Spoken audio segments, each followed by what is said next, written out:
Bienvenue dans Inspiration Créative. C'est un plaisir de vous accueillir pour ce 12e épisode à la rencontre des créatifs les plus fascinants.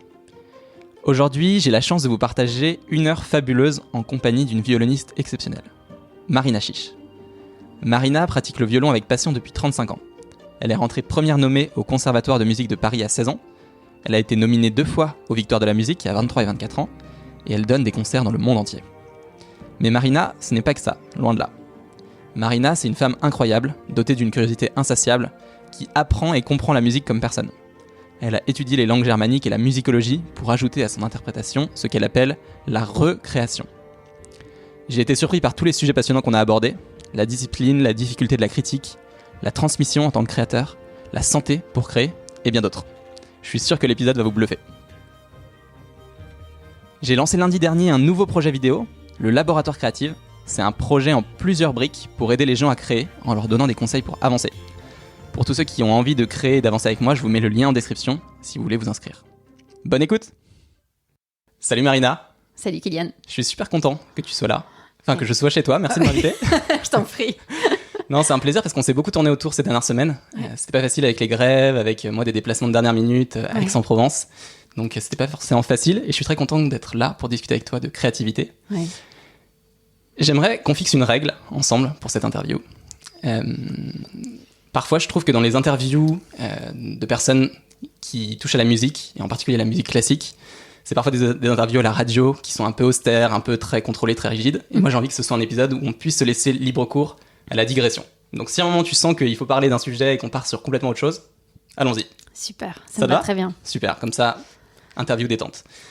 Du coup, je vais te poser une première question. Comment tu te sens en ce moment dans ta vie de musicienne? Comment ça se passe?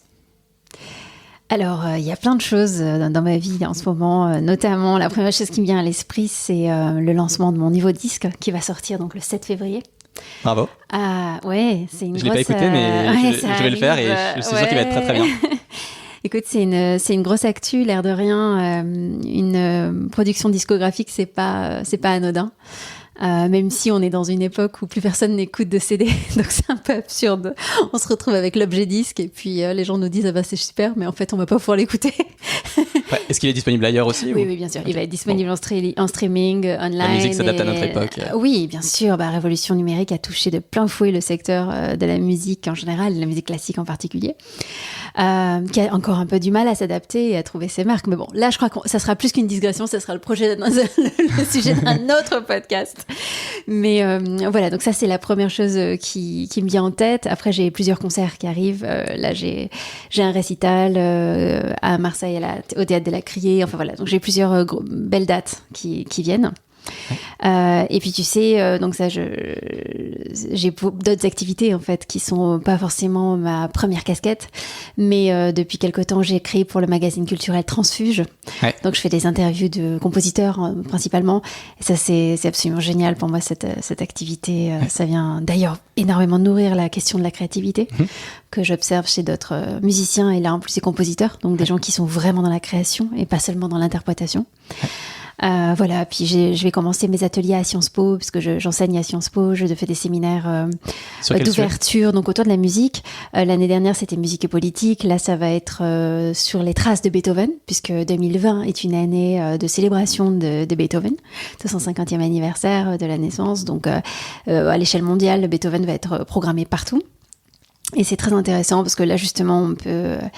C'est une introduction à la musique classique, donner des clés d'écoute et puis aussi contextualiser la musique classique parce que de nos jours comme dans d'autres sphères, voilà. Donc ça c'est un sujet. Un autre sujet, ce sera pour les masters affaires publiques et là ce sera dans des questions de la musique classique justement à l'ère du digital, des questions de stratégie de programmation et de communication. C'est génial. Ouais, c'est hyper large. C'est génial parce que j'ai l'impression que quand on regarde quelqu'un de l'extérieur, on a l'impression qu'il représente toujours une casquette et une activité. Ah là, moi, je suis pas un bon exemple pour ça. Non, mais c'est génial. Au contraire, t'es un bon exemple de la différence.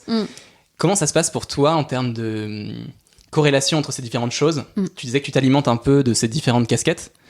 Comment tu le vois est-ce que tu le vois dans ta musique? Il y a d'autres choses qui t'ont alimenté. Comment tu le gères? Et comment tu t'épanouis là-dedans? Alors, c'est très intéressant parce que sans doute la réponse que je vais te faire aujourd'hui n'aurait pas du tout été la même il y a quelques années. D'accord. Peut-être même pas il y a quelques mois. Longtemps, j'ai compartimenté. C'est-à-dire, pour moi, à mes yeux et à la face du monde, j'étais que, entre guillemets, cette violoniste, concertiste, donc qui faisait des concerts donc en soliste, en chambriste, donc musique de chambre, tu vois, des ensembles de 2 à 9 personnes, c'est ça une des définitions. Ouais. Enfin voilà, donc... Tu fais ça pendant combien de temps ? Pardon ? Pour donner un peu de contexte, tu Oui. fais ça pendant combien de temps ? Ah, mais je continue à le faire. Oui. Ça reste mon activité en fait de violoniste concertiste. C'est donc des concerts toute seule avec mon violon, des concerts en soliste avec orchestre. Donc soliste avec orchestre, donc c'est la personne qui est debout et puis il y a tout l'orchestre qui est assis. Ouais. Et puis des musiques de chambre, donc c'est avec des partenaires qui sont voilà des ensembles, soit des récitals par exemple violon-piano, ou alors en musique de chambre. Donc ça peut aller, on peut être 3, trio, quatuor, quintette, voilà jusqu'à 9 à peu près. C'est ça que je voulais dire. Donc là déjà il y a une grande variété en fait de programmes et de fonctions que je peux incarner avec le violon.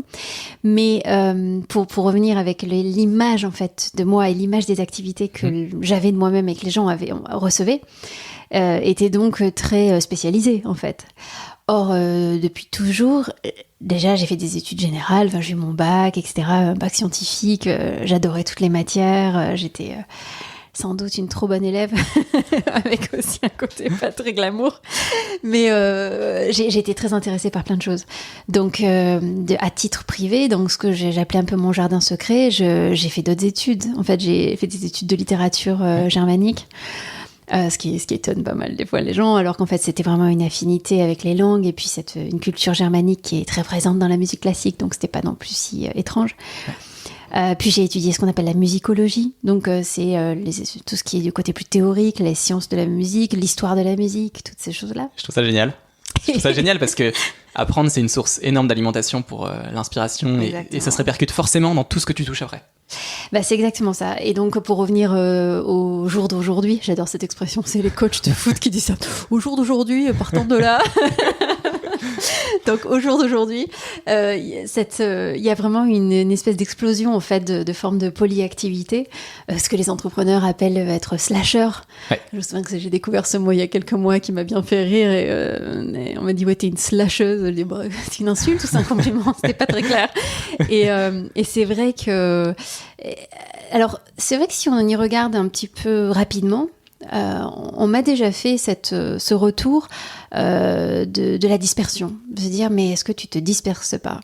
Et c'est vrai que je me suis posé cette question à titre complètement personnel et assez intime, et en fait je me suis rendu compte que c'est une manière d'être. En fait j'ai toujours fonctionné dans une réflexion interdisciplinaire. Donc pour moi, les choses ne fonctionnent pas. Je trouve que c'est vraiment un travers de notre époque, cette hyper-spécialisation, de penser que chacun va très très loin dans une toute petite zone. Mais c'est vrai dans plein de disciplines, par exemple. Je suis complètement d'accord. Moi, j'ai une famille de médecins. Enfin, mon père est médecin, mon frère est médecin. Et puis bon, j'aime beaucoup les cultures asiatiques. Par exemple, je trouve hallucinant certaines tendances d'hyperspécialisation en médecine où on passe complètement à côté d'un point de vue plus holistique, là où, mettons, des médecines chinoises ont compris depuis des millénaires que tout était relié, etc. Et ça me touche beaucoup parce que, par exemple, je vois par exemple, mon frère cheminer en tant que médecin et finalement arriver des fois à des perceptions beaucoup plus globales. Donc ça veut bien dire que, évidemment, qu'on a besoin de spécialisation, on a besoin d'être au top de ce qu'on fait, on a besoin d'aller très très loin dans certaines compétences qui sont extrêmement... qui accaparent en fait. Donc pour pouvoir les avoir développées, on ne peut pas avoir tout fait en même temps, c'est sûr. Je veux dire, j'ai fait 8 heures de violon par jour entre 15 et 25 ans, peut-être même plus. Évidemment, ça ne me laissait pas le temps de faire 8 heures d'autre chose. Donc, il faut un temps pour tout. Mais pour autant, j'ai toujours pensé que tout était relié, que tout se nourrissait et je le vis actuellement. C'est clair. Et je trouve que tu as une évolution aussi de la société qui est de plus en plus ouverte à cette société un peu où tu es multilatéral et tu vas jouer sur plusieurs tableaux en même temps et t'alimenter de ces différents tableaux. Est-ce que toi, par exemple, tu l'as senti dans certaines disciplines, par exemple la musique où tu passais beaucoup de temps à t'entraîner étant plus jeune, peut-être encore aujourd'hui, mais en tout cas beaucoup de temps à t'entraîner. Est-ce que tu as senti au moment où tu as touché à d'autres disciplines qu'elle a pu s'enrichir d'autres choses Mais absolument. Alors, il y a plusieurs choses à ça. Je dirais, j'en vois au moins deux. La première, c'est que dès que tu décentres, dès que tu dézoomes, en fait, d'un point de vue presque, là c'est des neurosciences, en fait, d'un coup tu crées un espace dans ton cerveau où tu vas complètement libérer, tu vas décrisper quelque chose, tu vas soulager ton cerveau, tu vas soulager ton corps, tu vas d'un coup laisser les choses, cette phase d'intégration qui est si importante quand on parle de créativité. Donc ça veut dire, tu vas laisser une partie de ton cerveau, même des fois de manière artificielle, tu prétends que tu te détournes. Donc déjà ça, et ça quand tu reviens à la chose première, pour moi il y a toujours un bénéfice. Tu reviens toujours avec un regard plus frais, tu regagnes du plaisir, tu regagnes de l'envie, la niaque quoi. Que là encore, comme disent les sportifs, les footballeurs, ils ont faim quoi. T'as faim de retourner sur le terrain. Ouais, c'est clair. C'est marrant que t'en parles comme ça parce que souvent on en parle juste comme la période, comme tu dis, d'intégration, la période un peu de repos qui va faire caisse de résonance à tout ça. Ouais. Mais là t'en parles vraiment comme à quel point c'est moral aussi et à quel point c'est émotionnel. Tu te coupes pour mieux te redonner l'envie et l'énergie après de revenir à fond. Un chat, tu recrées du désir. Ouais. Parce que pour le coup, c'est une relation avec un art, c'est une relation avec un instrument. Tu vois, moi avec mon violon, c'est une relation très très longue. C'est ma relation la plus longue. Tu vois, c'est clair. Mon bel italien, ça fait très longtemps qu'on est ensemble. Tu vois, et en fait, si t'es tout le temps, tous les jours, il y a une routine qui s'installe. Enfin, tu vois, tout ça peut se décliner de manière très simple. Justement, c'est la base des questionnements de la créativité. Peut-être juste pour finir de te répondre, l'autre aspect, c'est que donc la vertu de mettre de côté pour recréer du désir, donc tu éloignes pour mieux retrouver, et la deuxième, c'est que ces choses-là viennent nourrir en fait ta perception du monde, ça crée des strates, une dimension, une profondeur. Par exemple, pour moi, un des breakthroughs, donc une des percées en fait, où j'ai compris qui j'étais dans mon fonctionnement, ce besoin d'interdisciplinarité, ce besoin de largeur de vue, qui était un peu à contre-courant de ce qu'on attendait de moi, c'est quand j'ai commencé à enseigner justement la musicologie. Beau lapsus. Quand j'ai commencé à étudier la musicologie avant de moi-même l'enseigner. Et là, je suis rentrée à fond dans l'histoire de la musique et dans une discipline qui s'appelle l'esthétique. Alors l'esthétique, c'est une discipline de la philosophie, mais c'est aussi une discipline donc pour la musique et l'esthétique musicale, qui étudie donc d'un point de vue littéral la notion du beau à travers les époques. Mais pour la musique, c'est vraiment une manière très très globale de comprendre que chaque courant artistique s'inscrit dans d'autres développements de courants artistiques, c'est-à-dire qu'un mouvement musical, par exemple le romantisme, ça n'apparaît pas que dans la musique, ça apparaît évidemment dans la littérature, ça apparaît dans un contexte socio-économique, ça apparaît dans certains pays qui sont pris dans une certaine logique historique, voilà. Et donc de décliner, il y a des pensées, il y a des philosophes derrière, donc c'est passionnant en fait de recontextualiser. Ouais. C'est un peu, je trouve ça génial, c'est un peu le dézoom que tu expliques, qui permet de comprendre la musique un peu plus dans sa globalité, et donc ça te fait réfléchir sur énormément de choses derrière. Donc moi, ça nourrit un cerveau, parce que je pense que, évidemment, typiquement en France, on a cette dissociation intellect, émotionnel, intellect sensible, quoi, comme on sépare l'esprit et le corps, enfin, voilà, c'est ce côté très cartésien, etc. Et en fait... si je souscris à cette dichotomie que je pense pas, qui justement ne retranscrit pas la réalité, mais c'est vrai que moi j'avais toujours eu un besoin littéraire, intellectuel, de mise en mots, mise en forme, de conceptualisation, etc. Et quand on n'est que dans une pratique artistique au sens instrumental, là puisque je joue du violon, donc c'est mes doigts qui bougent, il y a un côté très artisanal de très haut niveau et un côté très physique en fait, puisque c'est des mouvements. Donc il y a un côté où j'ai besoin de plus. J'ai un espèce de cerveau qui a besoin de broyer du concept.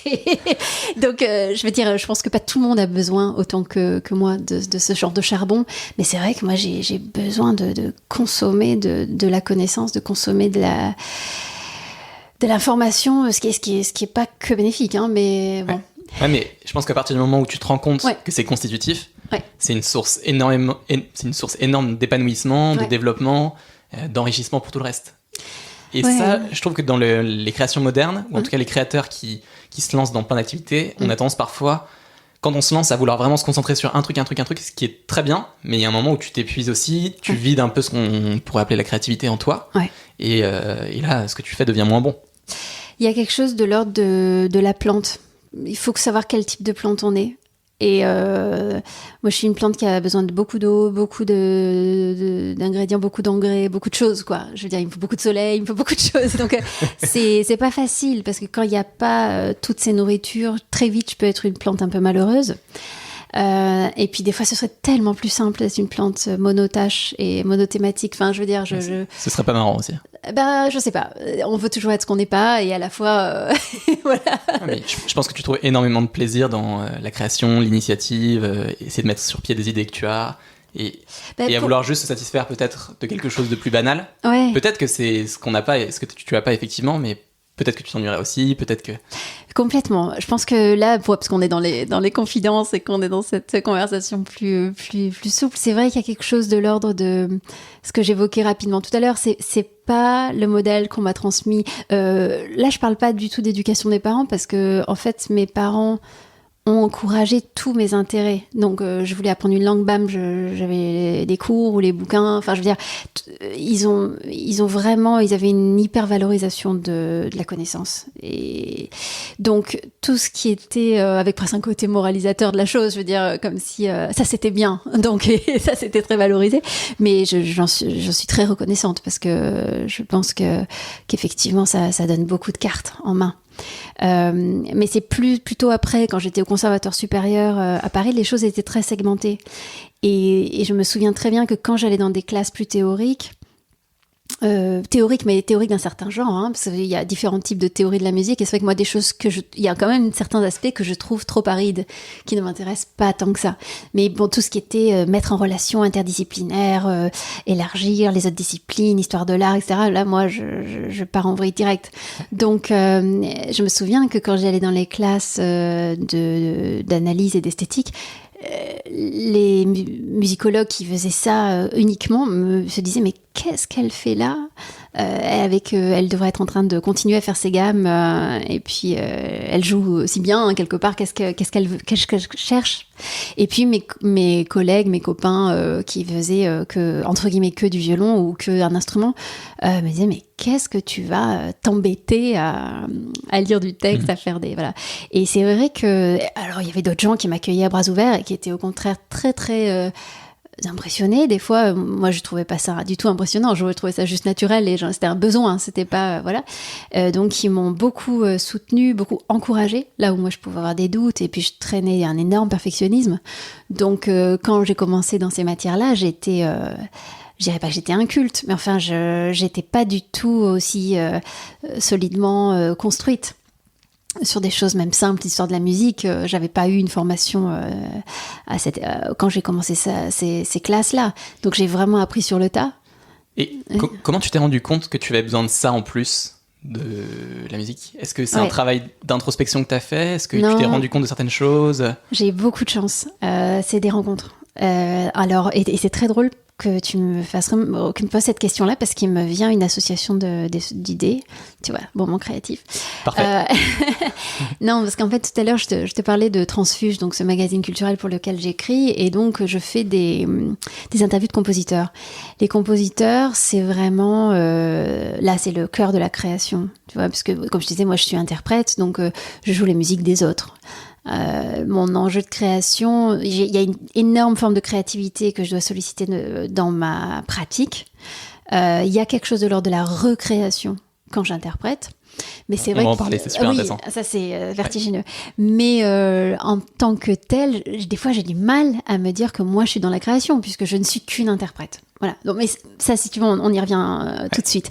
Donc pour dire que ces interviews de compositeurs, pour moi, elles sont passionnantes. Et puis c'est des gens à moitié fous, des gens totalement normaux, des fois hyper dans la discipline. Donc il y a tous les profils psychologiques possibles.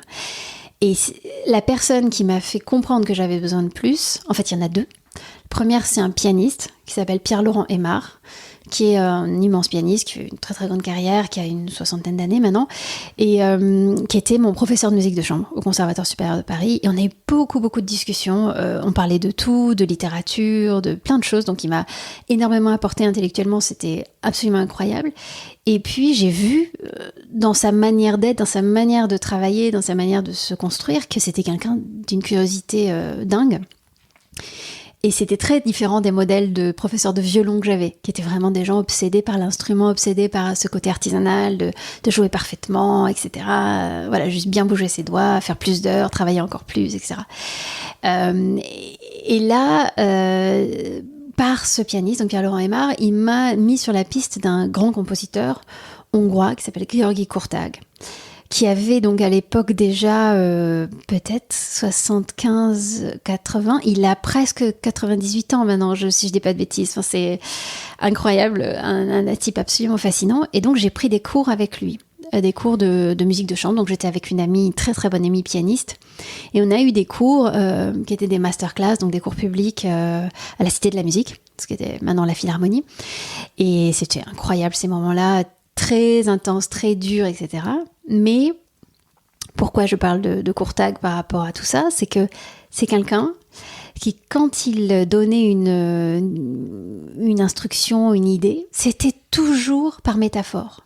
Et c'était toujours plus large. Il y avait cette idée, moi j'adore ce concept, d'intertextualité. Je ne sais pas si tu vois ce que... Je veux bien que t'expliques. Alors, intertextualité, c'est un concept plutôt de littérature. Sans rentrer trop dans les... Gérard Genette en particulier qui a beaucoup théorisé la chose, mais l'idée c'est que entre les textes se répondent les uns aux autres. Donc à travers l'histoire, tu peux avoir une intertextualité. C'est-à-dire que, mettons, un des exemples les plus forts d'intertextualité, c'est des gestes de citation ou de parodie. Ou tu vois l'idée du palimpseste, donc ce texte qui est recouvert et tu le fais réapparaître, mettons à l'époque tu sais avec du jus de citron et puis bam ça réapparaissait à la surface. Donc l'idée que sous un texte il y a une profondeur. Et toi en tant qu'interprète, tu dois, ton chemin c'est d'aller chercher cette profondeur. Ça veut pas dire qu'elle va apparaître. Pour un auditeur ou un lecteur lambda, il va pas forcément sous-saisir ces références, mais dans un inconscient collectif et dans l'inconscient et puis dans certains spécialistes, tu vois, ça tisse des liens à travers l'histoire. Donc c'est juste génial. C'est juste non, mais génial. je suis tellement content de faire cette rencontre et qu'on puisse discuter de ça. Ouais, je suis ravie. Est-ce que c'est ça qui se passe du coup dans ce que tu appelles la recréation? Ouais, exactement. Donc par exemple, si on est très concret, tu vas aller prendre un auteur, un compositeur que tu aimes, essayer de comprendre. Tu vas essayer de comprendre aussi son histoire, son parcours, peut-être des choses en lui qui se sont passées, pour arriver ensuite à recréer son œuvre avec une sensibilité. Exactement. Ok, explique-moi ces choses. C'est exactement ça. Je suis ravie que tu aies déjà tout ressenti comme ça. C'est juste passionnant. C'est passionnant. Je vais te dire, j'ai un ami qui s'appelle Thomas. J'ai discuté il y a 2 semaines avec lui de tout ça. Il m'a dit tu serait intéressant de parler avec Marina de effectivement le côté interprète, créatrice, etc. En tant qu'interprète, qu'est-ce que c'est? Et là, j'ai ma réponse, quoi. C'est-à-dire, pour moi, alors, plein de gens pourraient te donner d'autres réponses, et c'est un vaste sujet, l'acte d'interprétation. Mais cet aspect de contextualisation, donc de réception du texte, parce que, donc, tu vois, nous, en musique classique en particulier, ça vient par une notation, on a une partition. Donc, je trouve que c'est une des parties où on est vraiment des chercheurs. Et donc, on va essayer de contextualiser, donc comprendre l'œuvre dans le corpus plus général de cet auteur, par exemple, de ce compositeur. Donc, par exemple, je joue une pièce de Beethoven, j'essaye de voir dans toute son œuvre comment elle s'inscrit, à quel moment de sa vie, qu'est-ce qu'il y a juste avant, qu'est-ce qu'il y a juste après. Mettons si elle est dans une certaine tonalité, donc tu vois qu'il y a une... C'est génial, tu as un travail de recherche derrière, et de compréhension qui est énorme. Alors, là où c'est paradoxal, c'est que tu as des interprètes extraordinaires qui n'ont aucune idée de ça. Et alors, ça vient de quoi? D'une compréhension naturelle de ces choses c'est-à-dire qu'ils sont complètement que dans un mode, entre guillemets, pseudo-intuitif. Tu vois, c'est un peu comme t'as des acteurs de cinéma qui font aucune recherche, qui vont faire aucune recherche avant de tourner un film. Tu vois, ils arrivent, ils se disent... tu vois, ça va venir l'inspiration. Et puis, ils font toujours des incarnations dingues. Je sais pas du tout si Depardieu fait des recherches avant d'incarner ses rôles, tu vois. Et puis, t'as des gens qui vont au contraire se dire, ah oui, mais donc, à cette époque, tel geste, machin, psychologiquement, l'habit, tu vois. Donc, on peut aller très, très loin. J'aime aussi dire que des fois, on peut aller trop loin. Et que du coup, ça te rapproche pas de la vérité. Donc il faut quand même garder aussi, pour prendre un mot que tu aimes bien, la boussole. Il faut garder une bonne boussole pour quand même sentir qu'est-ce qui va contribuer, qu'est-ce qui va vraiment apporter de la matière, de la profondeur, de la dimension à ton propos, ou qu'est-ce qui est un peu anecdotique, si tu veux, de savoir que, je sais pas, Beethoven prenait son café avec machin truc, si tu veux, des fois, ça par exemple, moi, ce côté-là, ça ne m'intéresse pas du tout. Il peut y avoir des interprétations psychanalytiques aussi qui sont fascinantes, certaines qui sont assez vaines, tu vois, donc c'est des spéculations. Donc je pense que c'est aussi très intéressant de garder une relation avec peut-être un peu d'humour des fois, tu vois, sur le côté spéculatif. Et donc, et là on retombe sur nos pattes par rapport à la créativité. C'est-à-dire aller très loin dans une piste et puis être capable aussi de se dire non mais en fait pas du tout. Et tout redéconstruire et repartir à zéro. Et sans doute c'est là qu'il se passe aussi beaucoup de créativité. C'est génial, j'adore. Il y a une œuvre par exemple que tu t'es amusé à recréer à ta façon, dont tu es fier, ou en tout cas que moi je pourrais aller écouter, j'espère les autres auditeurs pourront écouter. Est-ce qu'il y en a une qui t'a marqué, que tu as recréée? Alors en fait, là c'est un autre professeur que j'ai rencontré qui s'appelle Ferenc Rados, donc qui est un vieux professeur hongrois, pareil, qui a bientôt 90 ans décidément. Et c'est un type extraordinaire. Très très compliqué psychologiquement, donc ça faisait les relations prof-élève étaient très compliquées. C'est-à-dire le cours était un moment c'était une telle remise en cause personnelle, intellectuelle, musicale que il disait ça d'ailleurs. Il disait moi ce que je fais c'est que je secoue le tapis sous tes pieds. C'est bon ça. Tu vois, donc si tu veux au niveau sensation de stabilité et sensation de confort, peut mieux faire quoi. Donc c'était en fait c'est vraiment quelqu'un qui passe les choses au Karcher et qui essaye de déconstruire tout ce qui fait écran à une intelligence de la lecture du texte. Toutes des espèces de présupposés, de traditions, de ça se fait comme ça, de ça c'est toujours fait comme ça, je l'ai entendu donc je le fais. Des choses qu'on laisse comme ça un peu, tu sais, on dit les blind spots, les angles morts en fait. Ces choses qu'on fait un peu de manière routinière, que ce soit des gestes ou des manières de comprendre, des manières de percevoir. Tu sais, tu as toujours vu quelque chose comme ça, tu t'es jamais dit qu'en fait ça pourrait être autrement. Tu sais, il y a ces tableaux incroyables. Est-ce que c'est Archimboldo ou tu sais, non, encore Archimboldo c'est avec tous les légumes et les fruits, etc. Mais tu sais où ça ces images que tu peux percevoir de deux manières. Par exemple, si tu la regardes d'un côté, t'as un lapin, puis de l'autre côté c'est un loup, je sais pas quoi. Tu voyais un crâne et quand tu le voyais comme ça, tu voyais le crâne de face. Et vraiment quand tu te mets sur le côté, tu voyais toute un crâne très allongé, beaucoup plus allongé, qui est censé rappeler Memento Mori dans le. Ah oui, ça oui, mais carrément tu peux avoir deux manières de voir. Mettons si tu regardes, je te dis c'est un lapin ou alors c'est en fait c'est un loup, enfin quelque chose de, tu vois, presque aussi des fois même antinomique. Et donc en fait d'arriver d'un point de vue pédagogique à ébranler des convictions cognitives, c'est un truc de fou. Tu vois, il y a très peu de profs qui arrivent à faire ça. Il y a très peu de maîtres. Et je pense que l'enjeu de la créativité, c'est d'arriver soi-même ou dans un contexte qui te permet d'être créatif, à remettre en question des fois des choses totalement basiques, des évidences totales tu vois, par exemple, pour moi, un des moments très créatifs quand moi-même j'ai enseigné le violon, puisque donc j'ai été professeur de violon en Allemagne pendant 5 ans dans une Hochschule, donc c'est un conservatoire supérieur. Je me souviens que souvent les meilleurs cours, c'était quand j'arrivais à cerner pour l'élève quelle était la question. Donc tu vois, c'est du coaching, hein, je veux dire, tu passes en mode problem solving, donc résolution de problèmes. Et souvent, c'était quand, au lieu de poser une question très précise, etc., je revenais sur des choses totalement basiques. Genre, est-ce que tu peux m'expliquer comment tu produis le son sur un violon ? Et alors là, t'avais un quart d'heure de bug cognitif de l'élève qui disait « Mais qu'est-ce qu'elle me veut celle-là ?» De genre « Mais j'ai fait ça toute ma vie. » Et en fait, en reconstruisant, en partant de zéro, tu vois, c'est genre la question qu'on ne pose plus et fait qu'on n'a jamais posée. C'est ça le problème, c'est-à-dire qu'on ne se la pose plus. Mais si tu veux, à quel moment on me l'aurait posé ? Moi, j'ai commencé le violon à 3 ans. Si tu as 3 ans, on m'a pas dit « Alors Marina, comment ça fonctionne le violon ?» Tu vois, on m'a dit « Tu fais tel geste, ça a produit un son de manière empirique. » Tu vois, les choses se sont développées. Et donc, de revenir à la production essentielle de qu'est-ce qu'on fait là, en fait ? C'est quoi le concept, le principe premier ou des choses comme ça ? Mais ça, c'est un truc de fou. Quand tu arrives à choper cette question-là et que tu tires le fil... Ça doit être Ouais, à parce que d'un coup, il y a tout un. Donc là, si tu veux, pour t'expliquer rapidement pour le violon, justement, il y a une histoire de friction, donc des crins de la corde. Tu sais, l'archer, il a des crins qui sont proviennent de chevaux, de crins de chevaux. Et donc, il y a un frottement, il y a une friction qui se fait entre la corde et le crin, qui en fait met la corde en vibration. Et c'est ça, en fait. C'est comme ça que la production du son a lieu. Donc, c'est vraiment un geste de frottement. Et donc, c'est le contact, en fait, entre le crin et la corde qui va faire la qualité, la densité, la profondeur du son. Enfin, c'est là que ça se passe. Ouais.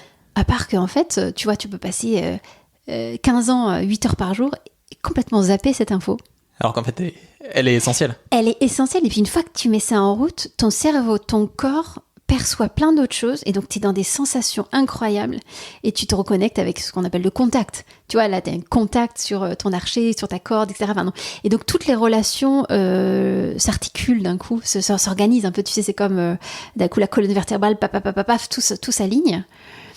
Et tu reviens sur des choses très profondes et en fait, ça élague plein d'autres questions qui étaient des fausses questions. Tu vois, moi, j'adore trouver quelle est la vraie question, en fait, derrière. Ouais, ça demande une vraie compétence, je trouve.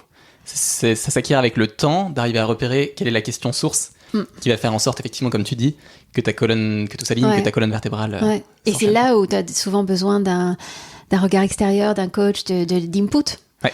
Et donc, soit c'est en mettant de côté, et d'un coup, quand tu reprends l'instrument ou tu reprends ta tâche, tu reprends ta pierre, là, comme Sisyphe qui monte sa pierre le long de la montagne, d'un coup, tu retrouves par inadvertance une sensation fondamentale, une sensation primaire même, je dirais. Ou alors, t'as un regard affûté de quelqu'un d'extérieur. Affûté ou pas, d'ailleurs, juste parce que c'est quelqu'un... des fois, ça peut être au contraire quelqu'un qui te pose une question très naïve, et puis d'un coup, une prise de conscience. Ouais, voilà. C'est très marrant, parce que tu parles de Sisyphe, On sent un petit peu en toi qu'il y a eu des moments aussi difficiles, ou des moments où le violon a été... pas ton amant italien, mais aussi des... qui dit que les amants italiens traitent bien les femmes, j'en sais rien, je ne me prononce pas là-dessus, Kylian. On sent qu'il y a eu des moments difficiles. Raconte-moi un petit peu qu'est-ce qui s'est passé. Est-ce qu'il y a un moment où tu avais une lassitude de la musique ?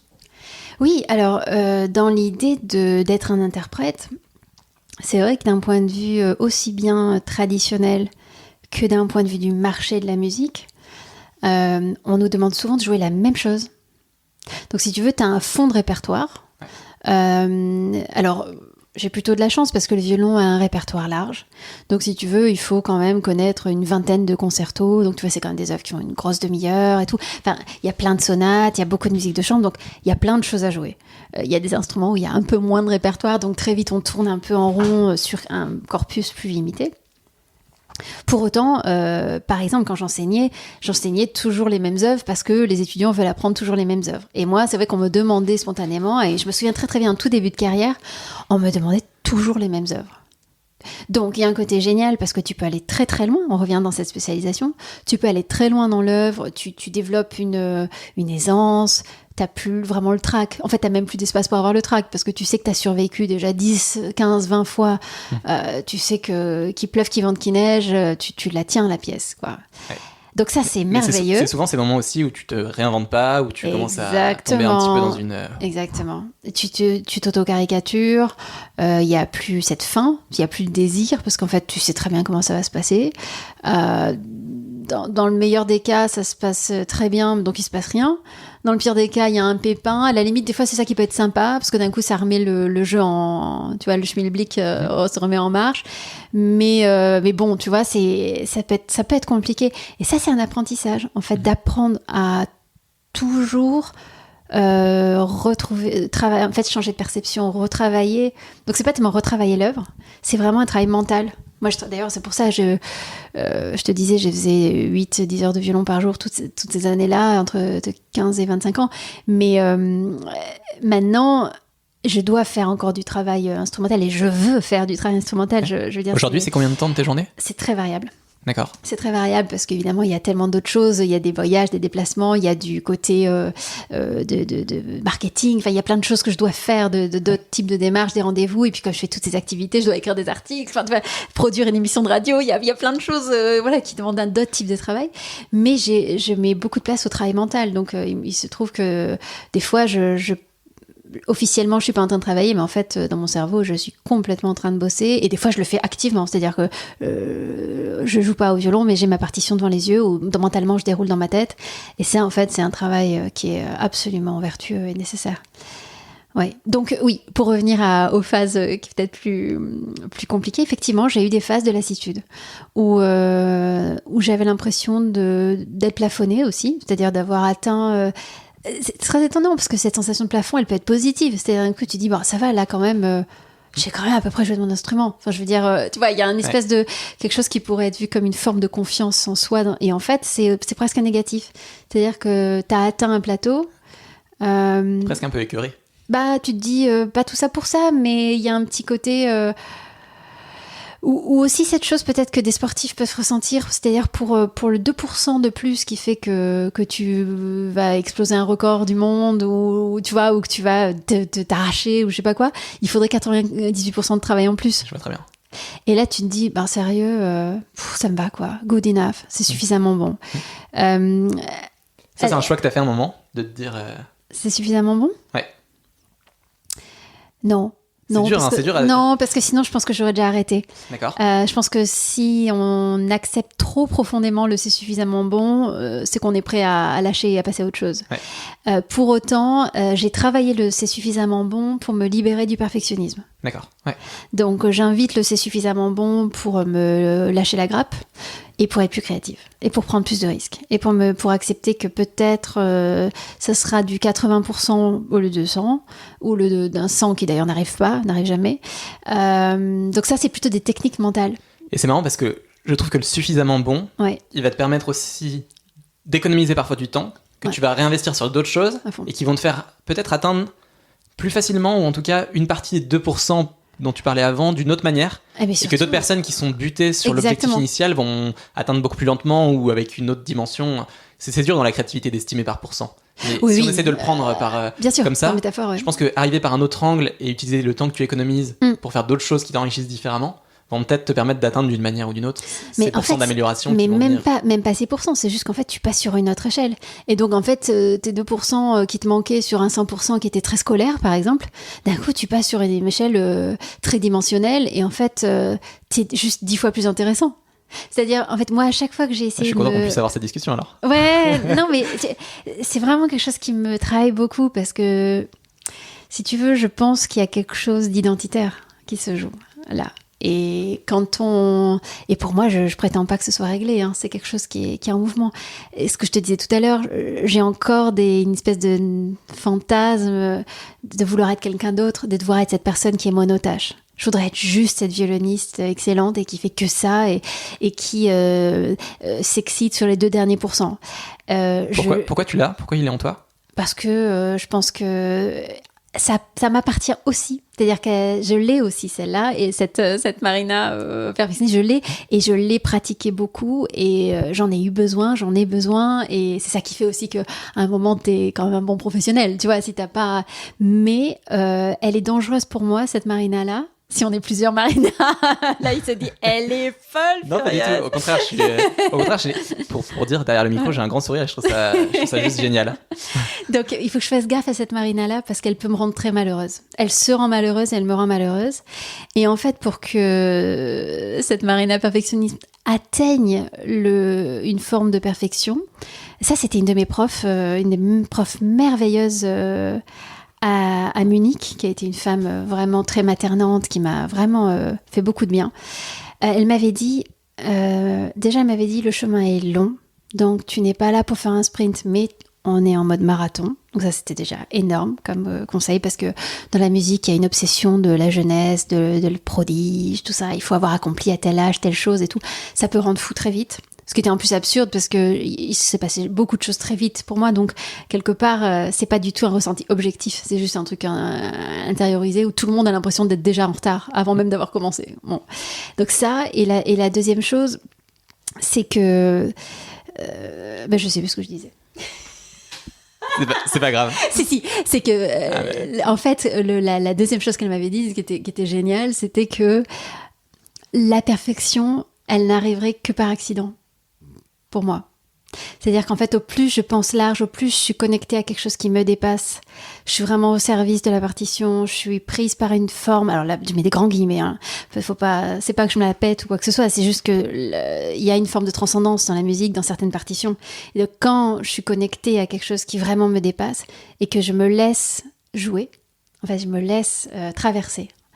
Alors évidemment, il y a un gros risque que ce soit pas parfait, puisque je vais moins contrôler.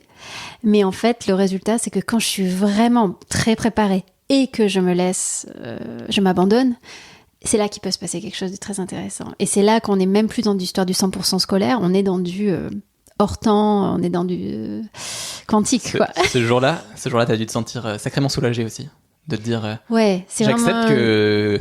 que ça sera... Tu peux toujours aller plus loin à la perfection, ouais. Mais que peut-être qu'on l'atteint d'une manière différente aussi. Oui, et puis alors la chose drôle, c'est que ça aussi, c'est des espèces de stratégies mentales qu'on se gère, où on se gère soi-même plus ou moins. C'est que quand je lâche ce truc donc crispé comme ça, de perfection, mais vraiment de tension, et puis il y a une impatience, il y a quelque chose de limité dans le temps, il faut que ce soit tout de suite, je perds le goût du processus. Je perds le goût de l'apprentissage, il n'y a plus de créativité, je suis dans de la productivité, je suis plus du tout dans de la créativité. Et donc, c'est très... ça peut être très toxique, en fait. Ouais. Je voulais parler avec toi de ces 10 années. Donc, tu parles beaucoup depuis tout à l'heure de 15 à 25 ans. C'était des années comment pour toi ? Est-ce que c'était des moments à la fois prometteurs et difficiles ? Parle-moi j'avais envie de parler de la discipline avec toi. Ouais. Et c'est peut-être le moment de ta vie qui l'incarne le mieux. Ouais. Est-ce que comment ça se passait ? C'est très difficile à résumer. Je ne sais pas si ma perception actuelle retranscrit la réalité de cette époque-là. Donc je pense que c'est quelque chose que, pareil, je raconterai différemment dans quelques années et que j'aurais raconté différemment à l'époque. Je pense qu'il y avait une grande exigence. Il y avait une grande passion, par contre. Je pense que il faut pas l'oublier. En tout cas, je me le dis à moi, à moi-même. C'est peut-être celle qui t'a permis de supporter l'exigence. C'est ça. Parce que l'exigence était dingue. Et il y avait une violence à soi-même, comme ça, tu vois, pas juste parce que c'est beaucoup d'heures. Je veux dire, il y a beaucoup de sportifs, d'autres artistes qui consacrent beaucoup d'heures. Enfin, je veux dire, j'ai conscience que c'est beaucoup, mais sur une autre échelle, je veux dire, voilà, c'était pas miraculeux. Mais il y avait quelque chose de très solitaire. Il y avait quelque chose parfois de dépressif. Parce que justement, cette impatience de toujours vouloir plus, de penser que c'est loin, inaccessible, d'avoir des professeurs très, très difficiles, très exigeants, très sévères. Ça, j'ai peut-être pas eu le confort ou comment dire, c'est marrant, l'image qui me vient, c'est de bras qui entourent, comme ça, j'ai peut-être pas... Chaleur. Ouais, de chaleur. Ça aurait pu être plus chaleureux. C'est-à-dire pas moins exigeant, mais plus chaleureux. Et quand tu regardes la Marina de l'époque, quand tu te la remémores... Elle était hardcore, oh là là. Est-ce qu'elle était ambitieuse ? Est-ce que tu avais des doutes à ce moment-là ? Qu'est-ce qui t'inquiétait ? C'est très bizarre, parce que j'ai toujours eu du mal avec le mot ambition. C'est très étonnant, parce que beaucoup d'amis m'ont dit, mais écoute, à un moment donné, tu serais pas là où tu es si tu n'avais pas été ambitieuse. On le sent dans ta personnalité. Je trouve que tu dégages quelque chose qui est ce juste milieu entre l'authenticité, la passion, le plaisir de jouer. En même temps, on sent que la perfection nourrit ton ambition.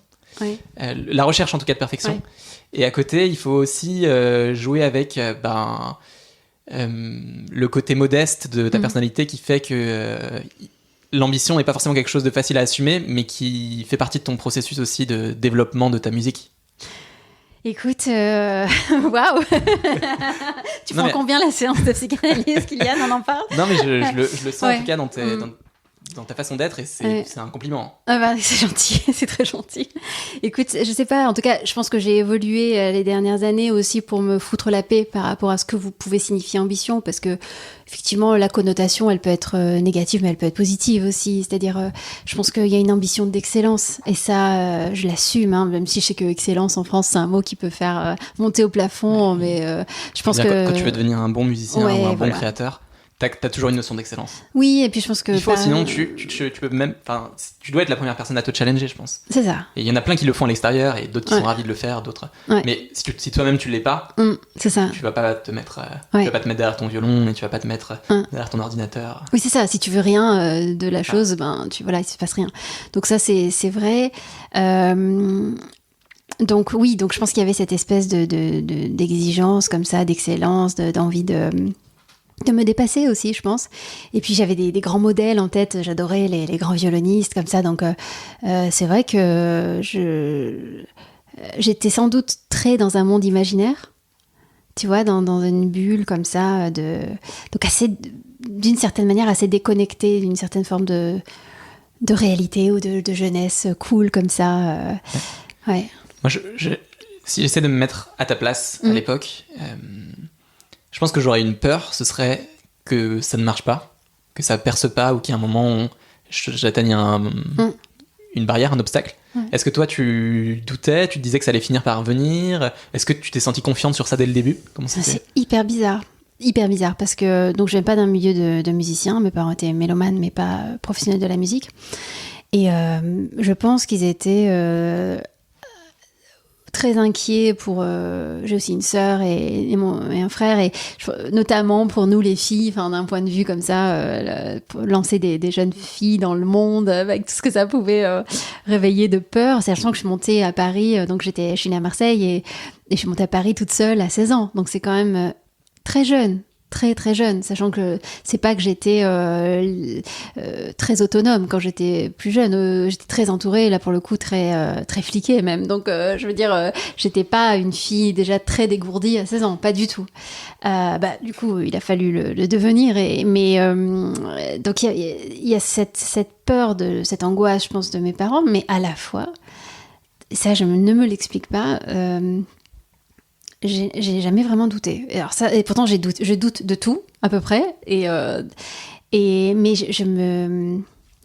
Non, les doutes pour moi, ils étaient à d'autres niveaux, quoi. Ils étaient vraiment, est-ce que j'allais faire quelque chose est-ce que j'allais être au niveau? Est-ce que j'allais atteindre quelque chose qui faisait du sens? J'avais des envies extrêmement violentes et de faire des choses qui aient de la qualité. C'est très bizarre. Et j'étais pas du tout dans une logique professionnalisante, pas du tout dans une logique... justement, c'est pour ça que cette ambition, elle n'était pas une ambition comme ça, tournée vers l'extérieur. Et pourtant, elle était aussi là, puisque, je veux dire... je me projetais, j'avais envie de jouer en soliste, et je veux dire, ça demande un certain ego, en fait. Tu vois, parce que on sent que t'as du mal à le dire, mais c'est pas un gros mot, hein. Non, mais on c'est a tendance ça. à le dire. Mais si c'est un... Pour moi, l'ego... Ouais. Et on a vu quelques-uns des invités, je pense à Alexis Michalik. Ouais. Je dirais un ego très fort. Okay. Mais je dis ça positivement. Ouais. C'est-à-dire que c'est aussi cet ego-là. Parce que t'as quelque chose à dire. Hein. L'intégrale de ta personnalité, mais qui par contre, quand il joue sur une portion, va te donner une sorte de confiance qui te permet d'avancer aussi, quoi. Je pense que j'avais cette conviction que j'avais quelque chose à dire. En fait, c'est ce quelque chose à dire, ce besoin d'exprimer, ce besoin de... Tu vois, quand j'entendais des gens jouer et je trouvais qu'ils s'engageaient pas vraiment émotionnellement, ou que c'était pas très beau ou pas très si, ça me rendait folle, tu vois, parce que moi j'avais un truc comme ça, et je l'ai encore un peu. C'est ce truc où t'as besoin d'hurler ton truc, toi, à l'intérieur, tu sais pas d'où ni pourquoi, mais que t'as quelque chose à dire, tu ressens une histoire forte, mais t'entends une œuvre, t'as un imaginaire dingue qui se déclenche, t'es sûr que c'est ça l'histoire en fait derrière, même s'il y a pas de narration officielle, tu vois, donc t'es vraiment très très porté par quelque chose, et il faut que le truc sorte, quoi. Ça, c'est quelque chose qui est acquis pour toi ou inné? Cette perception, j'aurais du mal à mettre un mot dessus, cette perception sensorielle. Grande question. D'accord. J'imagine un peu des deux. Hein. Je pense que ça a été très nourri parce que j'ai énormément lu quand j'étais petite. Mais quand je dis énormément, c'est vraiment énormément. Trop, sans doute. Des choses trop compliquées, trop tôt, tu vois, typiquement. C'était mon cas aussi. Ouais, donc, mais en bien, donc, tu vois, j'en gardais de très très bonnes choses. Exactement, moi aussi. Donc ça te nourrit, si tu veux, ça te donne un stock d'imagination, d'histoire, voilà. Donc j'avais souvent l'impression de revivre, de revoir, enfin tu vois, des déjà vus, des déjà sentis, déjà vécus, alors que j'avais rien vécu dans ma vie, par exemple. Ouais, je comprends. Il y a un sujet que j'aimerais bien aborder avec toi, qui je trouvais important dans le monde de la musique, et peut-être encore plus dans le monde de la musique classique, c'est celui de la critique. Est-ce que toi, tu as déjà vécu cette critique ? Est-ce qu'elle a été difficile à encaisser ? Comment ça s'est passé ?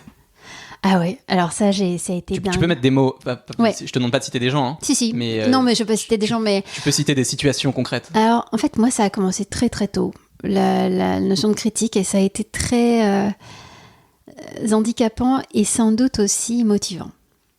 Mais je dis pas ça de manière très positive, hein, mais c'est après coup que j'ai compris que ça avait aussi été un moteur de grandir malgré certaines choses. Donc, quand j'étais au Conservatoire de Marseille, j'étais sans doute... je suis rentrée très tôt, j'avais 4 ans, à l'époque on pouvait le faire, et ça a avancé très vite. Et ma mère suivait ça de près, je prenais des cours en plus, enfin il y avait un côté comme ça, c'était pas de la rigolade, quoi. Bon, moi je me développais, et apparemment, voilà, ça faisait quand même son effet. Et il y avait beaucoup de parents d'autres élèves qui étaient atrocement critiques. Tu vois, l'idée c'était, oui, enfin bon, ça va, hein, c'est pas non plus tellement...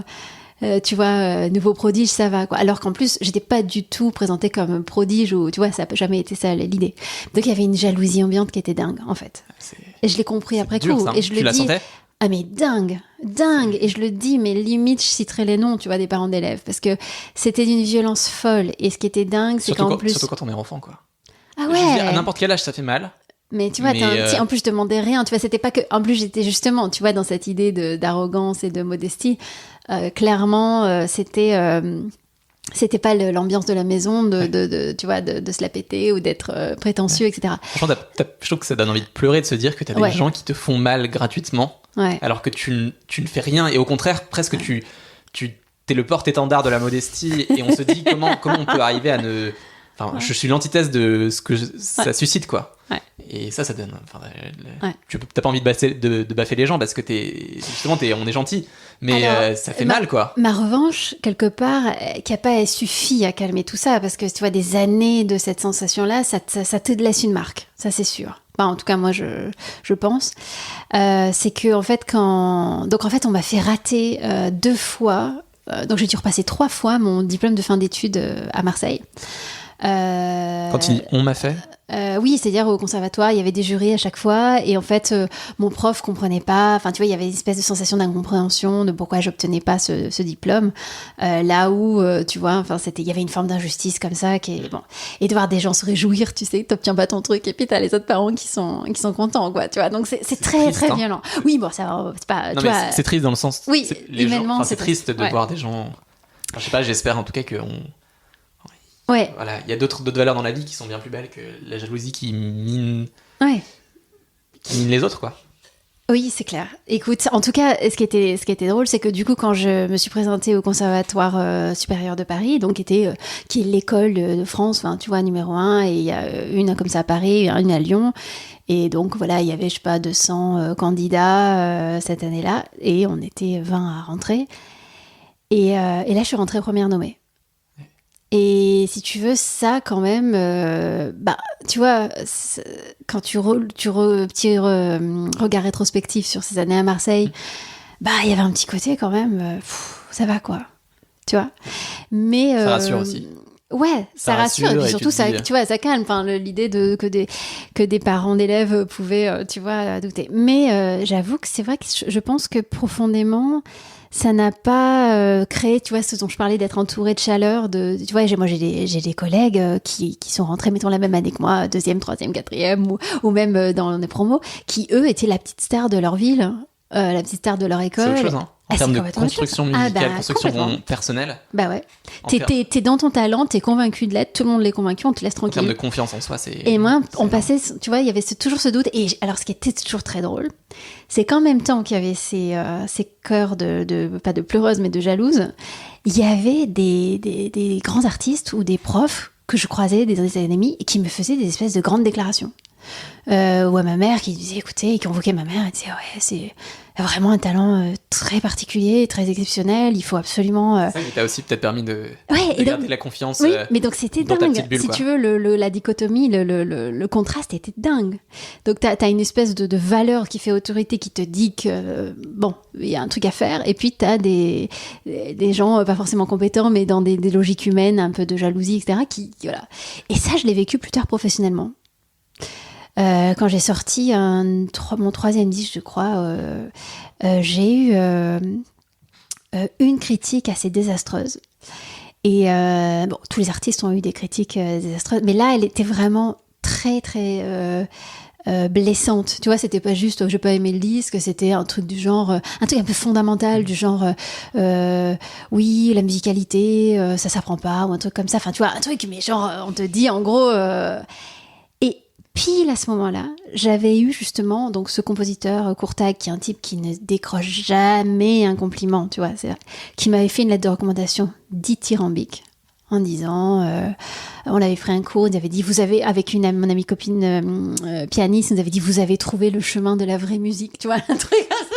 Maître Yoda qui te dit, c'est génial. vous avez trouvé un truc énorme.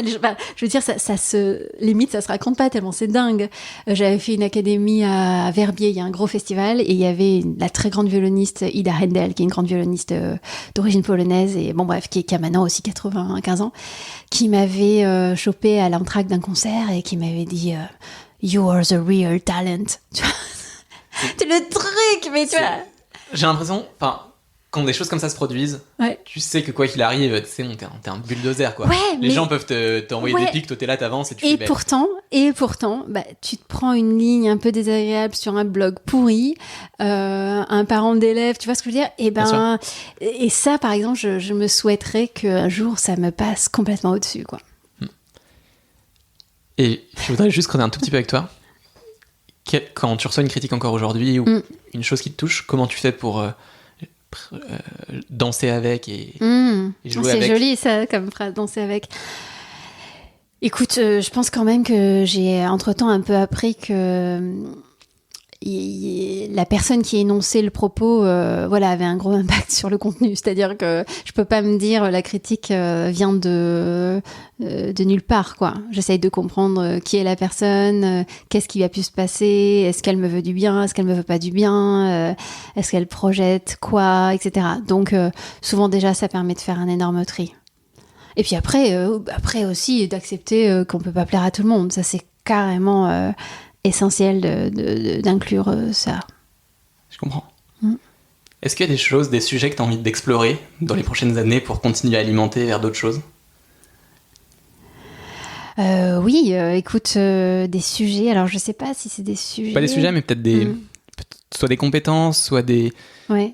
certaines choses que tu as envie de creuser pour continuer à... Alors, il y a un truc que évoluer. j'ai fait cet été. Donc, sur France Musique, j'ai fait une émission, donc une série de 8 épisodes d'une heure, donc qui est maintenant en podcast. Et ça a été absolument incroyable parce que ça a été complètement développer une autre compétence.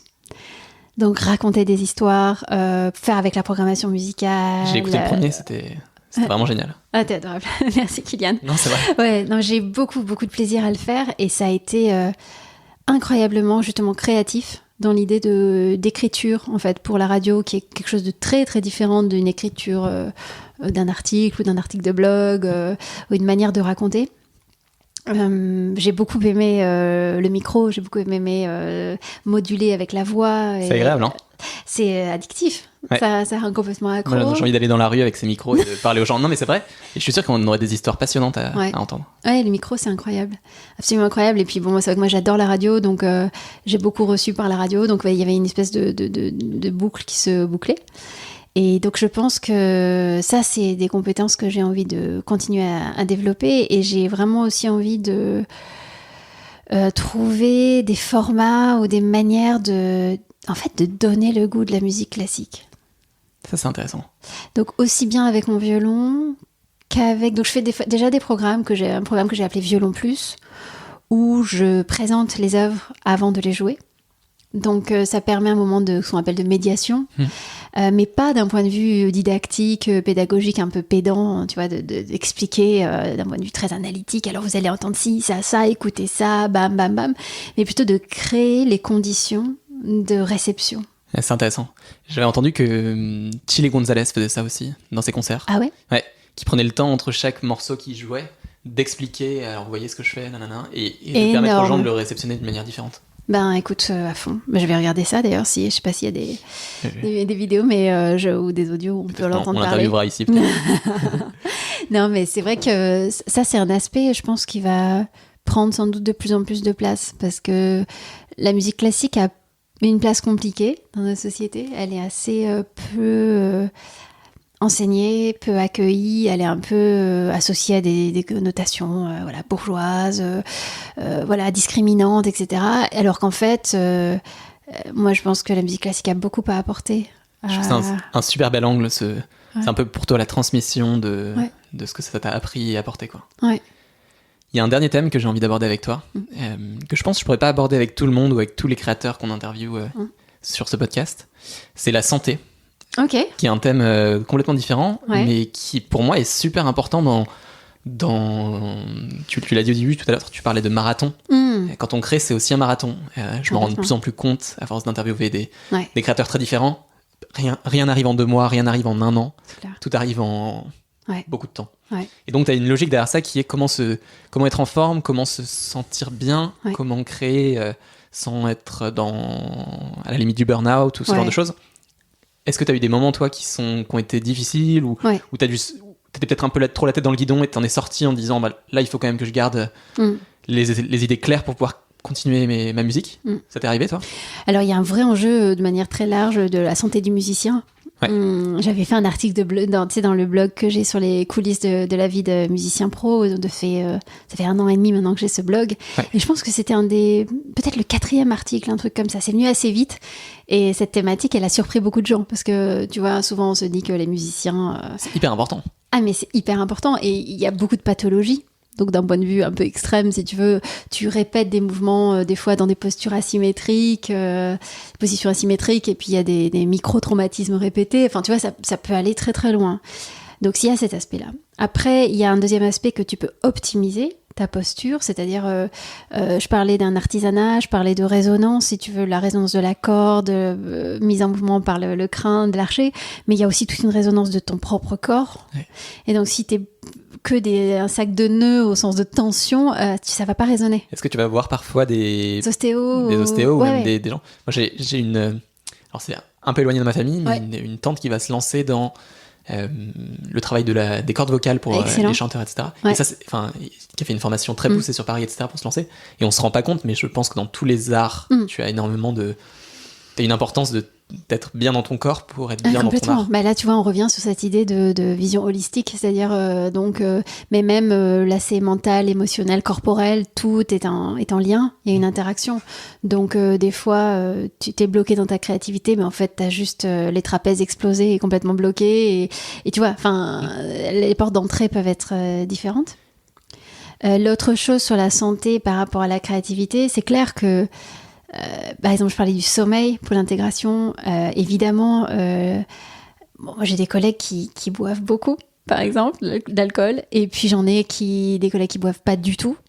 Pour moi, c'est vrai que les veilles de concert, il est pas question, et les jours de concert, il n'est pas question de boire de l'alcool. On a tous fait un écart une fois ou une autre.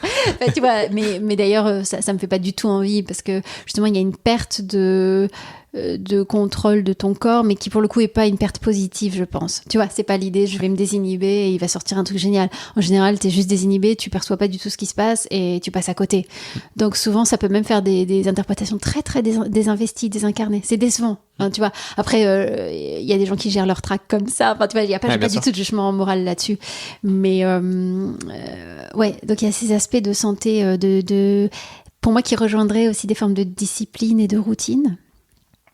Alors là, c'est plus compliqué pour moi. Tu t'efforces? J'ai passe mon temps à vouloir être cette fille qui a une routine et je n'y arrive pas. Donc D'accord. à un moment, on parlait de... Peut-être que c'est pas fait pour toi. Hein. Exactement. De connaître quelle plante je suis. Tu vois, aussi bien je suis pas cette fille monotache, aussi bien je suis pas une fille qui fonctionne avec une routine. Pour autant, les rares fois où j'arrive à instaurer une petite... là, mon grand sujet, c'est la routine du matin, qui pour le coup peut débloquer toute la journée, tu vois.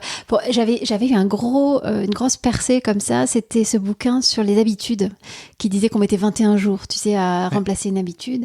Et en fait, c'est pareil que trouver la question, c'est comme je te disais tout à l'heure dans un cours, quand j'arrive à trouver la question primaire qui en fait remet tout le système en jeu. T'as peut-être une habitude. Exactement, de trouver l'habitude, la méta-habitude qui en fait génère tout en fait ton mode de vie. Et c'est pour ça que les morning routines, les routines du matin sont si populaires parce que souvent la manière dont on amorce sa journée a une espèce de ripple effect, enfin de série de conséquences sur la journée. Quoi. Alors ça m'inspire une réflexion, c'est que tu peux réfléchir en termes d'habitudes, donc les habitudes qui vont te faire du bien, mais je pense qu'il y a aussi une réflexion à avoir sur quelles sont, donc c'est peut-être les habitudes, mais les actions de manière générale qui dans ta journée ou dans ta matinée ou dans les premières heures de ta journée vont te donner l'énergie mentale et on va dire l'énergie physique aussi pour qu'ensuite tu sois au mieux au moment où tu as besoin de créer. Ça c'est... Il y a c'est ça, en fait, il faut à la fois enlever les obstacles et créer des conditions favorables. Ouais, complètement. Il y a des trucs drôles aussi, si tu veux, c'est pas de la santé, mais c'est aussi une question d'organisation, de se décharger le cerveau de plein de to-do list, donc d'avoir son cahier, tu sais, il y a ce fameux bouquin Getting Things Done, tu sais, qui est vachement connu, et donc tu décharges tout. Moi j'ai des cahiers, je décharge toutes mes to-do list non organisées, sans priorité, pour vider le cerveau. Ouais. Ou alors, l'autre chose, c'est le rangement, c'est-à-dire que... alors, sans être dans la procrastination, c'est-à-dire de devoir ranger tout ton appart avant de te mettre à bosser, parce qu'en fait, tu ne te mettras jamais à bosser.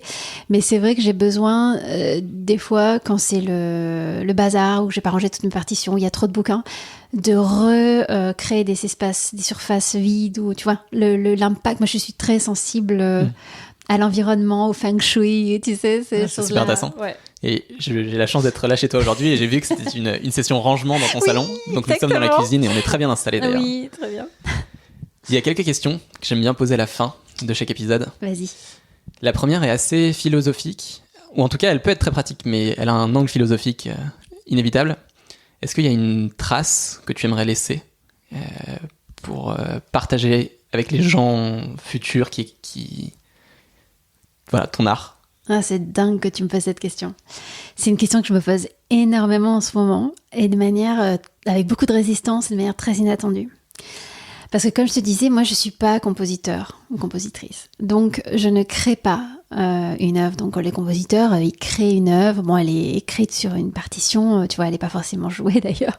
Mais ils laissent, eux, ils s'inscrivent dans une espèce d'éternité, tu sais, c'est Hannah Arendt qui parle de ça, du temps long, comme ça, du temps éternel. Bon, moi je suis dans l'éphémère, c'est l'interprétation. Alors, le moins éphémère qu'on puisse faire en tant qu'interprète, souvent c'est, je dirais, c'est deux choses.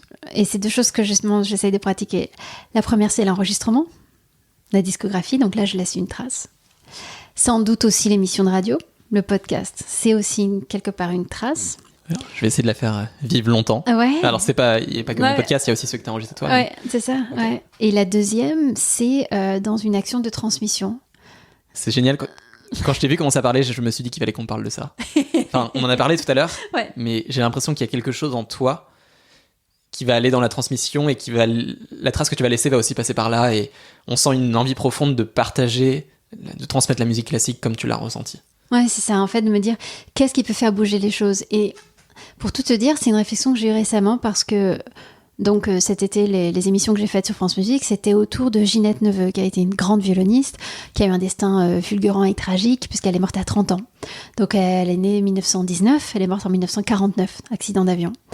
Et elle a laissé des disques extraordinaires qui ont marqué l'imaginaire de à peu près tous les violonistes après. Mais elle a été un peu invisibilisée, comme beaucoup de femmes artistes, et puis aussi parce que quand elle est morte dans l'avion, il y avait Marcel Cerdan, le grand boxeur. Enfin, il y a un truc comme ça où elle n'a pas pris la place, selon moi, dans l'imaginaire qu'elle devrait occuper. Je ne comprends toujours pas exactement pourquoi. Parce qu'il n'y a pas 15 grands violonistes, tu vois. Finalement, elle pourrait être aussi célèbre que Edith Piaf, tu vois. Il y a pas... Je comprends. Bon, certes, les gens ont peut-être moins le violon en tête que la chanson française, mais tu vois, elle devrait avoir cette place. Et elle ne l'a pas. Et il n'y a pas longtemps, j'ai très envie de faire un documentaire sur elle, de poursuivre le travail, pas que radio, mais de peut-être un livre. Enfin voilà, j'ai des envies de poursuivre, d'amener cette histoire à bout. Et j'ai beaucoup entendu cette question des gens me dire « Mais qu'est-ce qu'elle a apporté, Ginette Neveu ?»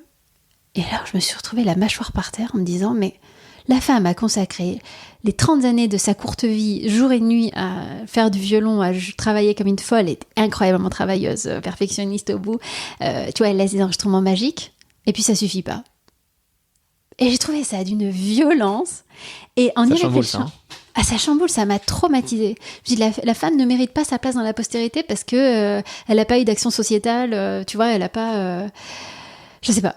Et ça m'a traumatisée. Et puis en même temps, je me suis dit, c'est vrai que pas du tout par rapport à Ginette Neveu. Je reste persuadée qu'elle a plus que sa place et qu'il va falloir à un moment donné que les gens comprennent que juste c'est la moindre des choses qu'elle ait cette place. Voilà, qu'elle mérite un documentaire, qu'elle mérite un livre, qu'elle mérite juste que les gens l'aient en tête. Pas plus, mais pas moins.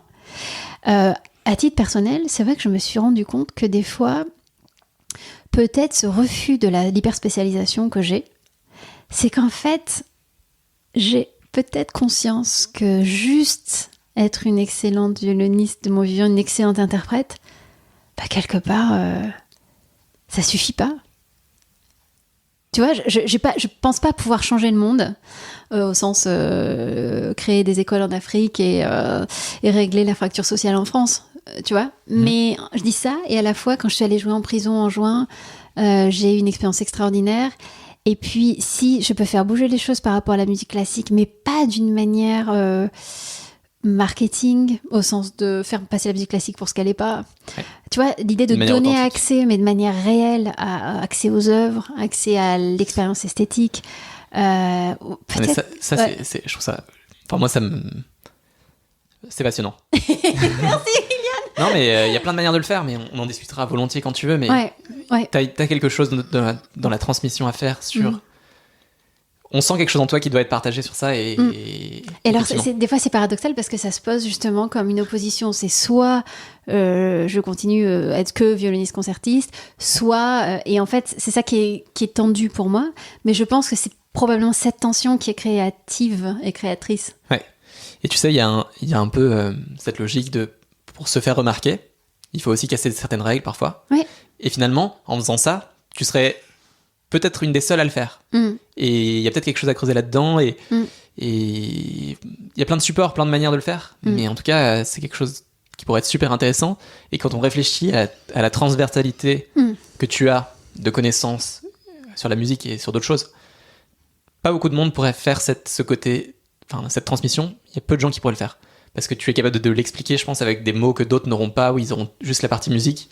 T'as la partie musique, toi, t'as la partie musicologie, t'as la partie étude des langues germaniques. Il y a plein de choses comme ça qui font que t'es peut-être la personne au bon moment. Il n'y a plus que les supports à choisir, etc. pour le faire, et ça, c'est super intéressant. La deuxième question que je voulais te poser, qui est une question, je ne sais pas si tu vas la trouver difficile, mais ça m'intéresse de te la poser. Est-ce qu'il y a un conseil que tu donnerais à quelqu'un qui veut créer, qui est au début, et qui veut se mettre en marche?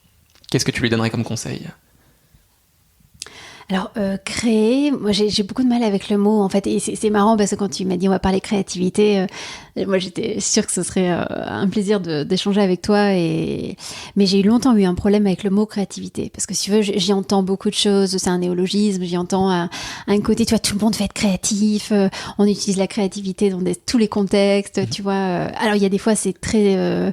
une source d'inspiration et de mouvement, du management créatif. Enfin, tu vois, il y a plein de choses comme ça. C'est pas ça pour moi. Voilà, j'en suis sûre et je l'ai bien senti. Mais si tu veux, c'est vrai que c'est un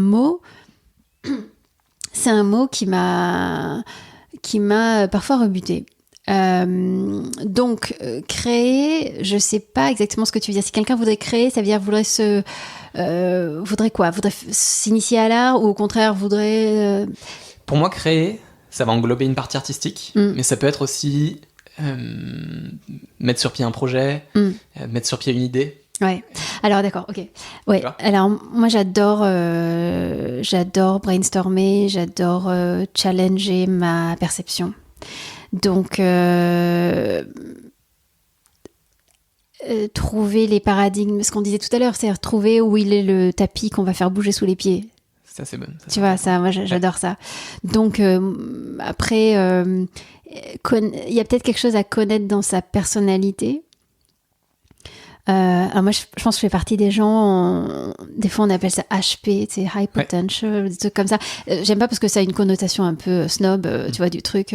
Mais c'est plutôt le côté arborescence intellectuelle, ça part dans tous les sens, en fait. J'ai un esprit d'escalier. Donc ça peut être très très compliqué. Ça aussi, j'ai mis longtemps à l'accepter. C'est-à-dire qu'à la fois j'étais très structurée parce que j'étais très bonne élève et tout, mais en fait en vrai quand je lâchais et que mon vrai raisonnement et que j'étais pas juste en train de rabâcher un truc que j'avais appris par cœur très bien, voilà, ça part dans tous les sens. Des gens en face me disent mais attends mais comment tu vas de ça à ça, je sais pas, j'en ai aucune idée, mais ça fait sens pour moi, c'est de l'intuition, tu vois, enfin tous ces principes d'esprit en escalier où tu pars A et puis tu te retrouves comme ça aussi. Bah, je fonctionne beaucoup comme ça. Voilà. Et donc voilà, quelqu'un qui a envie de créer, c'est déjà le prendre comme une exploration de son fonctionnement mental, en fait, même neurologique. Enfin, tu vois, super intéressant. Ouais, et d'accepter. Donc, tu vois, je te parle d'ordre de chez moi, d'organiser et tout. Je pense que j'ai d'autant plus besoin d'organiser l'extérieur qu'à l'intérieur, c'est le fouillis. Et ça n'est pas vraiment le fouillis quand même, parce que c'est juste une autre manière, en fait, de fonctionner. Parce que quand même, tu vois, j'ai des stocks, j'ai des langues stockées, j'ai des connaissances stockées, j'y ai accès, quoi. Bien Donc, sûr, bien sûr. Tu joues un peu avec ce fouillis et je pense que tu as déjà commencé depuis longtemps ce travail que tu conseilles justement, qui est d'explorer, de jouer avec... Ouais, et de se déstabiliser, c'est-à-dire tendre à fond vers une routine, comme je disais, de temps en temps se faire une action de 21 jours, de se lever plus tôt, ou de 21 jours, de, je sais pas, faire du journal le matin, journaling, comme on dit, ou des trucs, bon. Tout en sachant que c'est sûr qu'on va lâcher le truc à un moment donné. Enfin, tu vois, c'est cette oscillation entre ordre et chaos. Ouais. Et en fait, créer du chaos quand il y a trop d'ordre, remettre de l'ordre quand il y a trop de chaos. Voilà, pour moi, c'est ça, créer. D'accord. Très intéressant. J'aime beaucoup. Et alors, le dernier point, qui n'est pas une question, mais que j'annonce toujours comme une question pour garder la surprise, on offre toujours un petit cadeau. Okay. Enfin, je dis on, mais Valentin n'est plus là. Valentin, oui, Valentin. Donc, j'offre toujours un cadeau. Je suis très content parce que c'est génial. C'est une autre manière d'interviewer quand on est tout seul. Ouais. Et donc, j'offre toujours un petit cadeau à la fin à nos invités. Okay. Et d'habitude, je demande, es-tu plutôt bande dessinée ou livre ? Ouais. Mais aujourd'hui, j'ai décidé de t'offrir une bande dessinée. Ouais. Car je pense que tu es déjà une amatrice de livres, et je ne sais pas si tu lis beaucoup de bandes dessinées. Très peu. Et ben, je me suis dit que ça allait t'ouvrir aussi à d'autres choses et t'alimenter d'autres choses. Je vais juste me lever. Hop, ça va faire du bruit avec la chaise. Alors, il n'est pas emballé, mais elle est dans mon sac depuis maintenant 2 semaines. Waouh. Et donc, je t'offre cette petite BD. Oh, génial. Alors, ça s'appelle Le Magasin Général. Wow. C'est fait par Loisel. Hyper beau. Loisel qui est... c'est fait par Loisel et Trip, mais je connais moins Trip, donc je parle de Loisel. Le petit chat, il est trop mignon. Ça s'appelle Le Magasin Général et c'est une histoire qui se passe au Québec. Okay. Loisel est un auteur qui est francophone, mais pas québécois du tout. Et ça parle en fait d'un magasin général dans les vieux villages du Québec et de comment il y a plein d'histoires de villages autour de ça et l'histoire est juste bluffante. C'est super, c'est super bien dessiné. T'as des histoires de qu'est-ce qui se passe quand on vit au fin fond du trou de la province du Québec, pas du tout dans les villes. Incroyable. Et à quel point le magasin général, qui est ce magasin où il y a toutes les provisions et toutes les centralise tout, j'imagine, toutes les histoires. Ouais, c'est super. Loisel, c'est un gars que j'aime beaucoup qui avait peut-être qu'on l'invitera un jour sur le podcast. Voilà. Mais qui a écrit aussi une BD qui a été phare pour beaucoup de gens qui s'appelle La Quête de l'oiseau du temps. D'accord. Voilà. Je pense que ça allait être très réaliste, hein. C'est pas du tout de la fantaisie, mais c'est très très bien dessiné. C'est magnifique, hyper beau. Voilà. Génial. Trop bien. J'aurais adoré. Des fois, en fait, quand j'étais plus jeune avec ma sœur, on se disait toujours, si on avait un coup de crayon, toujours des idées de situations cocasses ou drôles, ou un peu plus en mode manga, tu sais, genre la petite goutte, la morte de rire, ou des trucs comme ça, ou tu vois, des situations un peu absurdes. T'as c'est quoi, le chat, ou t'as la petite souris qui passe dessous avec une pancarte qui décale le propos. Donc, génial. Merci infiniment. Bah, avec grand plaisir. C'est adorable. C'est moi qui te remercie parce que c'était vraiment une rencontre incroyable et je trouve qu'on a abordé plein de sujets et j'avais mis une petite règle au début, on l'a super respectée et on a parlé de plein de trucs qui touchent à la créativité mais aussi à tout ce qui s'en dégage et qui s'en dégage à ta manière aussi. Donc juste merci. Merci à toi. Salut. Salut. J'espère que cet épisode avec Marina vous a plu. C'était vraiment, vraiment passionnant. J'ai été beaucoup surpris par tout ce qu'on a dit. Je m'attendais à un super épisode, mais ça a dépassé mes attentes. Marina, c'est quelqu'un d'incroyable, humainement, professionnellement. Voilà, quelqu'un de très complet et surtout très pétillante. En tout cas, j'espère que vous l'avez senti au micro. Si vous avez aimé, comme d'habitude, ça nous aide vraiment de recevoir une note sur iTunes et un petit abonnement sur Spotify ou sur Deezer. C'est vraiment quelque chose qui nous permet d'avancer, de partager le podcast et l'envie de créer à encore plus de personnes. Alors, n'hésitez pas, prenez 2 minutes si le contenu vous a plu. On se retrouve dans 2 semaines pour un prochain épisode et passez d'ici là de belles journées. À bientôt!